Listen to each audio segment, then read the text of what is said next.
विमल पोलो जुबा केसरी, हर पल मनाओ केसरी त्योहार।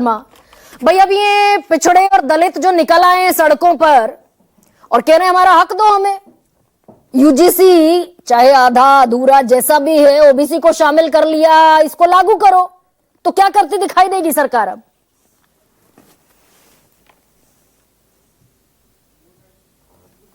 अनम्यूट कीजिए ना डॉक्टर प्रोफेसर महेश वर्मा। देखिए गर्मा जी, सबसे बड़ा विडंबना ये है कि जिस तरह से शिक्षा और जिस तरह से छात्रों को लेकर एक राजनीतिकरण किया जा रहा है, आवाज भी बढ़ा दी, और इसमें भी राजनीति देखी जा रही है, इसमें भी राजनीति समझी जा रही है, इसमें भी अगड़ों पिछड़ों को, कभी छात्रों के बीच में इस तरह का कभी नहीं हुआ। हाँ। जो आज जो है, कहीं आप 75 साल में देखिए, मुझे याद है संपूर्ण क्रांति का नारा जयप्रकाश जी ने दिया, और उस समय अगड़े पिछड़े सारे छात्र मिलके छात्र युवा संघर्ष वाहिनी, ये सारे मतलब उस समय की जो स्थिति परिस्थिति थी, वो जो संघर्ष था कांग्रेस के दमनकारी नीति के खिलाफ, छात्रों ने जैसे लड़ाई लड़ी, तभी किस तरह कोई भी इस तरह की बात दिखाई नहीं थी। ये तो शुरू ही किया गया 2012 में। ये आपने प्रोफेसर जो बांट दिया ना, मतलब हमने अपने बच्चों को अगड़े पिछड़ों में। बिल्कुल, हम तो कह रहे हैं कि ये भेदभाव की एक नीति और एक किस प्रकार की पॉलिसी 2012 से शुरू की गई। अब बाद के दिनों में सरकार की भी जिम्मेवारी बढ़ती गई। कहीं सुप्रीम कोर्ट ने कहा, कहीं यूनाइटेड नेशन ऑर्गेनाइजेशन में भी खड़ा किया गया कि देखिए साहब, ये कितना बड़ा जो है हमारे साथ मतलब वहां हमारे ऊपर सवाल खड़ा किए गए कि भाई भारत की यूनिवर्सिटी और विश्वविद्यालयों में जिस प्रकार से भेदभाव होते हैं दलितों के साथ, पिछड़ों के साथ, उनको लेकर कहीं संजीदा नहीं है वहां की सरकार। नहीं, इसी तो प्रकार से आप कह रहे हैं छात्रों को बांट दिया, बिल्कुल, मैं आपको ऐतिहासिक है, ये तो दरअसल पाप है, ये तो वो नया नियम तो सरकार लेकर आई, तो ये तो सरकार को ऑन करना चाहिए कि हमने बांट दिया अगड़े पिछड़ों में। जो नहीं, जो सुप्रीम कोर्ट को जो अभी प्रमोद जी कह रहे थे, प्रमोद तिवारी जी, कि इतना बड़ा झनाटेदार तमाचा मारा सरकार के गाल पे। अरे दिग्विजय सिंह अस्थायी समिति के अध्यक्ष के नाते टेबल किए रिपोर्ट को, और उनकी जिम्मेवारी जो है सबसे ज्यादा बनती थी। जब डेविएट कर रहे हैं डॉक्टर महेश वर्मा, आऊंगी ना दिग्विजय सिंह पर भी। सच्चाई जब सामने आ रही है, पहले दरअसल इस बात का जवाब दीजिए। एक सेकेंड रुकिए, one second doctor Mahesh Verma, ऐसे तो मैं डिबेट बिल्कुल नहीं करूंगी, सुनिए ना, थोड़ा सा तो धीरज रखिए। भाई अगड़े पिछड़ों में आप कह रहे हैं बांट दिया इस देश के बच्चों को। रेगुलेशन आए तो शिक्षा मंत्री धर्मेंद्र प्रधान ने इसको ऑन किया, इस रेगुलेशन को, इस नियम को लाई तो सरकार ना।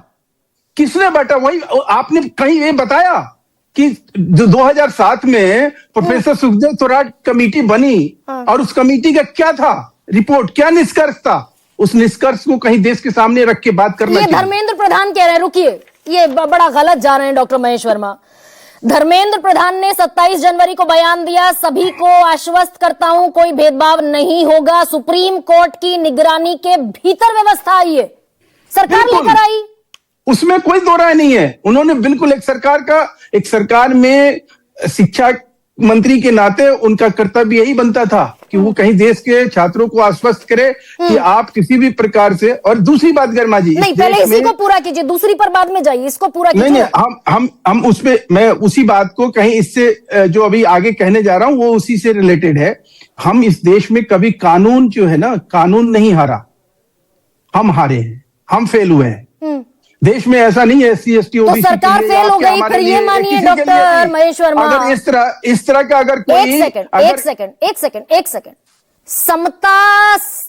समता वाला समाज बनाने में, कानून में, रेगुलेशन में ओबीसी शामिल करके सरकार फेल हो गई ना? नहीं, फेल की बात नहीं है यहाँ, फेल पास की तो बात ही नहीं है। बात यह है कि आज की डेट में जिस प्रकार से इस देश में एक ऐसा लकीर, एक ऐसा दीवार 2012 में खड़ा करके और उसको आगे बढ़ाया गया, और उससे कहीं असहमति प्रकट करते हुए सुप्रीम कोर्ट ने अपने आदेश में कहा कि सरकार कर क्या रही है, ये जो है ये रेगुलेशन किस काम का, जिसमें कोई अर्थ ही नहीं है। अब उस अर्थ को कहीं हम मैंने उसको प्रासंगिक बनाने के लिए, सुप्रीम कोर्ट ने सरकार को आईना दिखाया ना भाई डॉक्टर महेश वर्मा। अरे आप बात तो कंप्लीट होने दीजिए गर्मा जी। अगर उस चीज को कहीं जस्टिफाइड तरीके से संसद में वो आए, लोगों को उसको कहीं उसका लाभ मिले, उसके लिए संसदीय स्थायी समिति जो बनी उसके अध्यक्ष कौन थे? दिग्विजय सिंह। ठीक है। उनका काम क्या था? सरकार से सवाल दागना, सरकार से सवाल पूछना, सरकार को ये बताना समझाना कि कहां कहां गलती है, किस किस तरह से उन सारी चीजों को लेके आना। और उसकी एक रिपोर्ट उन्होंने पेश करी। एक सेकेंड, 17 सांसद भारतीय जनता पार्टी के थे, एक एनसीपी का और 16 भारतीय जनता पार्टी के। सबकी आंखें बंद थी क्या? नहीं, मैं तो कह रहा हूं कि अगर सरकार ने कोई चीज ऐसी कही है और सुप्रीम कोर्ट ने उसको कहीं एविडेंस पे लेकर गया है बिल को, तो उसका कारण स्पष्ट है। समिति में दिग्विजय सिंह की अध्यक्षता थी, 17 लोग बीजेपी और एनडीए के थे, सबकी आंखें बंद थी। सब दरअसल समाज सनातन को बांटने का पाप कर रहे थे। अध्यक्ष का क्या काम होता है? अध्यक्ष का काम क्या होता है? अगर आप ये कहिएगा कि अध्यक्ष जो है सिर्फ वहां कठपुतली बन के वहां डांस कर रहा था क्या, आपके हिसाब से क्या मतलब होता है इसका? और वहां जो है सवालों को दरकिनार करके राजनीतिक कारणों से ऐसे किया गया, पूरा एक राजनीतिक चक्रव्यूह बनाया गया ताकि देश में जो है एक जो है अवाल बवाल सवाल खड़ा किया दिग्विजय सिंह सरकार चला रहे हैं। कैसा नैरेटिव है, कैसा राजनीतिक वातावरण तैयार किया जाए प्रोफेसर महेश वर्मा दिग्विजय सिंह सरकार चला रहे हैं। अरे मैडम, मैं ये आपसे पूछ रहा हूँ 2012 से इसी तरह का रेगुलेशन था? नहीं, मैं आपसे जो पूछ रही हूँ उसका तो जवाब दे दीजिए। दिग्विजय सिंह सरकार चला रहे हैं। दिग्विजय सिंह सरकार नहीं चला रहे हैं, लेकिन जो बिल आता है, जो कानून आता है, जो जिसके लिए संसद जवाबदेह है, जिम्मेवार है, उसके एक अहम हिस्सा थे वो।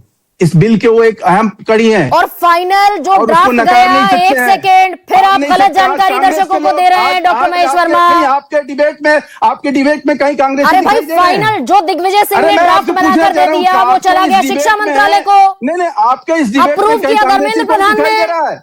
कांग्रेसी कोई दिखाई दे रहा है? सपाई कोई दिखाई दे रहा है? हाँ, एक सेकेंड रुकिए। कारण क्या है?